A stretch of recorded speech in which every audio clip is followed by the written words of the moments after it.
இன்று மார்கழி மாதம் 15வது நாள். எல்லே இளங்கிளியே என்பது இன்றைய பாசுரம். இந்த பாசுரம் திருப்பாவையில் மிக முக்கிய பாசுரமாக கருதப்படுகிறது. அதனால் திருப்பாவைக்கு உரை எழுதிய அழகிய மணவாள பெருமாள் நாயனார் ஆண்டாள் அருளிச் செய்த பாசுரங்களுக்கு திருப்பாவை என்ற பெயர் இந்த பாசுரத்தினாலேயே வந்தது என்று கூறுகிறார். இந்த பாசுரத்தில் 2 முக்கிய விஷயங்கள் உணர்த்தப்படுகின்றன. ஒன்று, பகவானுடன் சேர்ந்திருப்பதை விட அடியவருடன் சேர்ந்திருப்பது சிறந்தது. இரண்டாவது, நம்மேல் பிறர் குற்றங்கள் சொன்னாலும் அதை எதிர்வாதம் செய்யாமல் பெருந்தன்மையுடன் ஒத்துக்கொள்வது சிறந்தது என்றும் உணர்த்தப்படுகிறது.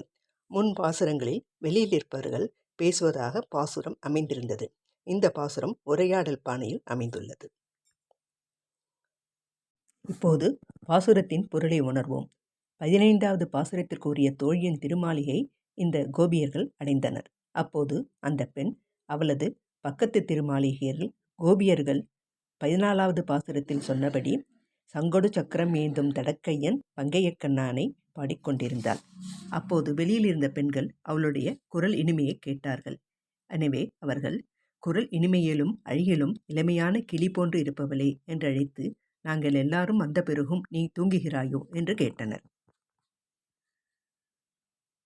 இதை கேட்டு உள்ளே இருந்த பெண், இன்னும் தூங்குகிறாயோ என்று சிடுசிடுவென்று சொல்லி என்னை அழைக்காதீர்கள் என்று கூறினாள். இதை வெளியில் இருப்பவர்கள் கேட்டு, உன்னுடைய பெரிய பேச்சு நன்றாக இருக்கிறது, வாய்ப்பேச்சில் நீ சிறந்தவள் என்பதையும் உன்னுடைய வாயையும் நாங்கள் பலகாலம் அறிவோம் என்று கூறினார்கள்.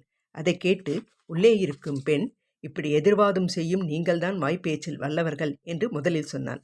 பிறகு இது பாகவதற்கு அழகன்று என்று நினைத்து, நான் உங்களுடன் வாதம் செய்யவில்லை, நானே வாய் வல்லமை உடையவள் என்று நீங்கள் சொல்வதை நான் ஒப்புக்கொள்கிறேன் என்று கூறினாள். குற்றம் செய்தாலும் செய்யாவிட்டாலும் வாதம் செய்யாமல் அதை ஏற்றுக்கொள்ளும் பாணியில் ஸ்ரீ வைஷ்ணவத்துவம் பிரதிபலிக்கிறது. இவள் நானேதான் ஆயிடுக என்று கூறிய பின் வெளியிலிருந்த பெண்கள், நீ சடக்கென எழுந்திருந்து வருவாயாக என்று சொல்கின்றனர். தனியாக செய்வதற்கு உனக்கு வேறு என்ன உள்ளது என்று கேட்கிறார்கள். பகவானை அனுபவிக்கும் போது அனைவரும் கூடியிருந்து அனுபவிக்க வேண்டும் என்ற கருத்து இதில் உணர்த்தப்படுகிறது. அதற்கு உள்ளிருப்பவள், வரவேண்டியவர்கள் எல்லாரும் வந்துவிட்டார்களா என்று கேட்கிறார். அதற்கு வெளியிலுள்ள பெண்கள், எல்லாரும் வந்துவிட்டனர், நீ வந்து எண்ணிக்கொள் என்று சொல்கின்றனர். பிறகு குவளையாபீடம் என்று 10,000 யானையின் பலம் கொண்ட யானையை அழித்தவனும், எதிரிகளை வலிமை இல்லாதவர்களால் செய்பவனும், ஆச்சரியமான செயல்களை செய்பவனுமான கண்ணனை பாட எழுந்திருப்பாயாக என்று வெளியில் இருக்கும் பெண்கள் சொல்வதாக ஆண்டாள் இந்த பாசுரத்தில் அருளிச் செய்துள்ளார். இந்த பாசுரம் வீணையில் பேகடா ராகம் மிஸ்ரச்சாப்பு சாலத்தில் வாசிக்கப்பட்டுள்ளது. இதை வீணையில் வாசிப்பவர் திருமதி ராஜஸ்ரீ செந்தில்.